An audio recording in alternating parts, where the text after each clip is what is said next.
kai zo nan ba ka ganin mutane ne mun ji labari cewa yahun nan sabgar tana kai ma kai tsaga mana ka san mu kawai shine magana kawai kai ni fa ba yahu nake ba yahu nake ba express money nake yi. Me wata express money?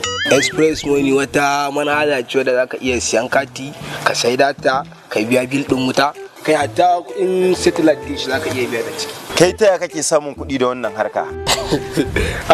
Yanzu kaga misali duka gidajen nan na unguwanmu to duk a guri na suke zuwa sai katin dish din su katin bil din wuta kai ba ma iya shi kadai ba har katin waya na printing out na kati in dinga siyar da shi. Kai akwai buta fa za mu sabgan nan mu ma. Wa nan mai sauki ne ai.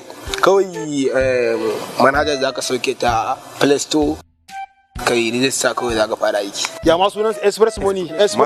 Baba bude mun hotspot. Kai zaka samu hotspot a ina na gurin hotspot kai su mun je ka. Ai kai na wata ka ba ma a bude ma baka tafi kallon bidiyo.